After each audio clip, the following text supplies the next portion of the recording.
Good day, everyone. So, this is my reflection learners' diversity development characteristics, needs, and interests.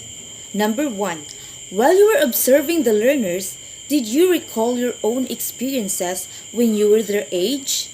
What similarities or differences do you have with the learners you observed? When I observe the learners, I remember my own childhood.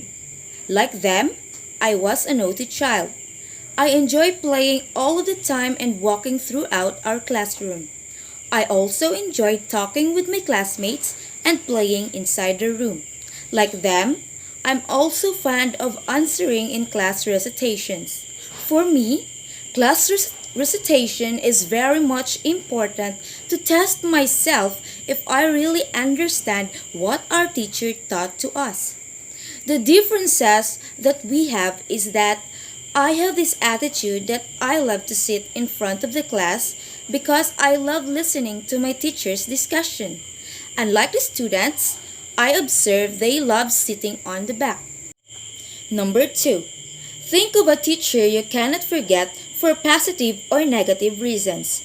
How did he help or not help you with your needs? Physical, emotional, social, and cognitive. How did it affect you? Mrs. Salvacion Cordova was my elementary school teacher during my years at Mambugsay Elementary School, and she's the one I'll never forget. She taught me how to be a strong and a better person. She gave me advice when I have problems in life. She is the most excellent teacher I've ever had. She helps me a lot academically and emotionally. She has a strong personality and a caring heart for her students. This made me a better person. Number 3. Share your other insights here. As I finished this chapter, I learned that there are many factors that contribute to the development of a child, from physical, mental, social, and cognitive theory, which involves the learner on how they'll be able to cope up with their people around him or her environment. Okay, let's go now to episode 3.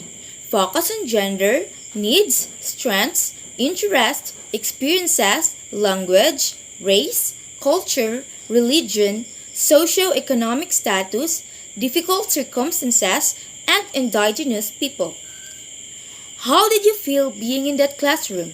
Did you feel a sense of oneness or unity among the learners and between the teacher and the learner?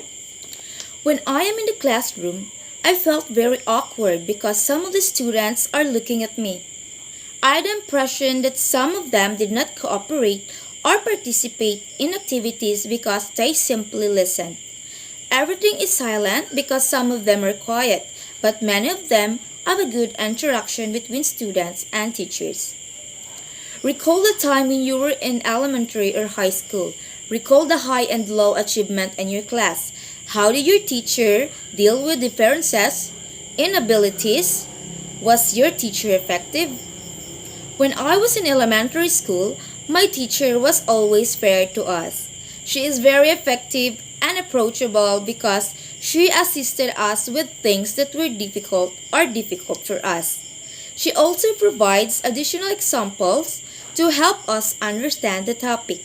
She is not a quitter. She will not stop discussing until the entire class understands her lesson. What disposition and traits will you need as a future teacher to meet the needs of the learners? As a future educator, I will never forget my desire to ensure that all of the lessons are understood by the students. It is impossible to deny that there are learners who are both slow and fast, but it is not enough if only a few can fully understand it. It must be the class as a whole because they all deserve equal rights and treatment. What new things did you learn about indigenous people? After watching the video, I've learned that there are numerous factors that affect students' performance in class. So teachers and parents of these students should be aware of these challenges and as much as possible find a way to at least solve the problem. For example, the students are greatly impacted by a lack of food. What did you appreciate most from your experience in visiting the school with indigenous learners? Why? I admire the teachers for their determination to teach the students no matter what the circumstances are. I appreciate their effort to travel just to teach the students, and most importantly, they never give up on helping these students achieving their goals. Teachers, they believe, are the only heroes who can assist students in asserting their educational rights.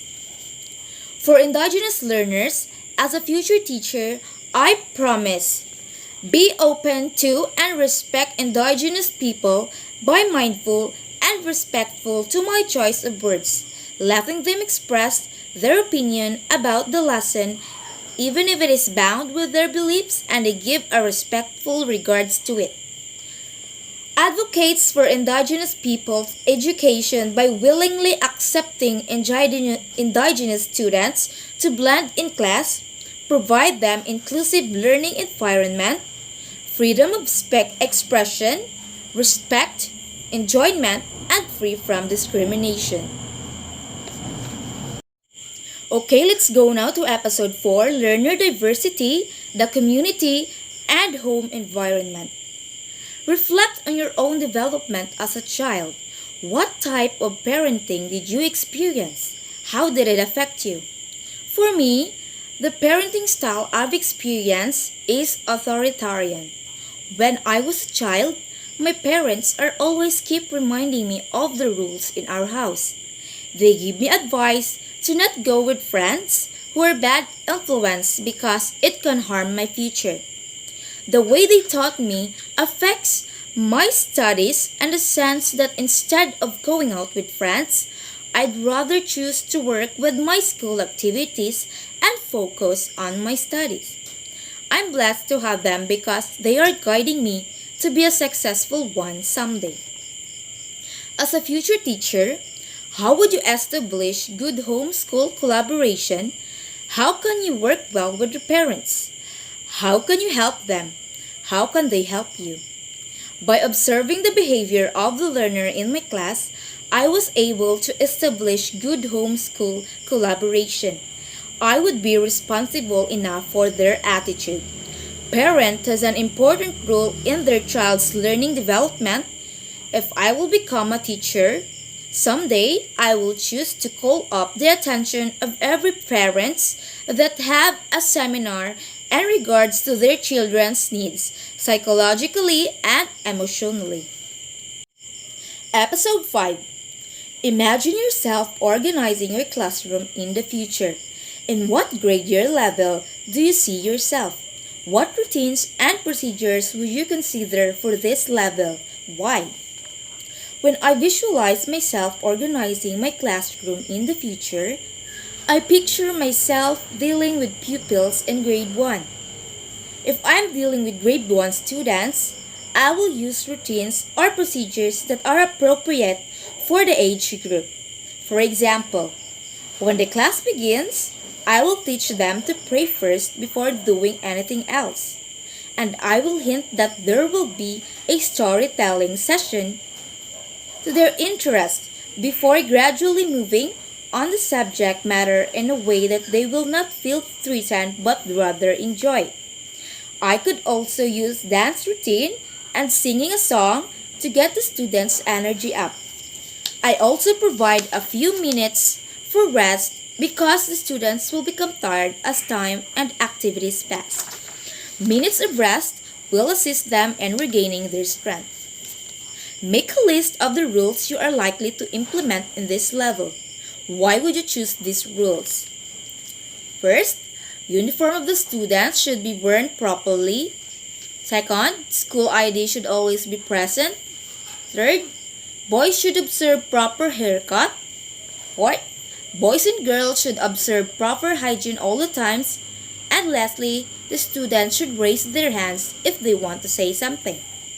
I choose this regulation so that students will be clean and orderly, and so that they will be able to take responsibility for their own well-being. I'd also like to develop classroom togetherness and positive bond between myself and the children. Should learners be involved in making the class rules? Why? Yes, for the reason that they will be the one that came from these rules and will adhere to them. They should be aware of these restrictions as well, so that they are aware of their limitations. Episode 6. Reflect on the various classroom rules set by the resource teacher. Will you have the same rules? If not, what rules are you going to employ? Explain your answer.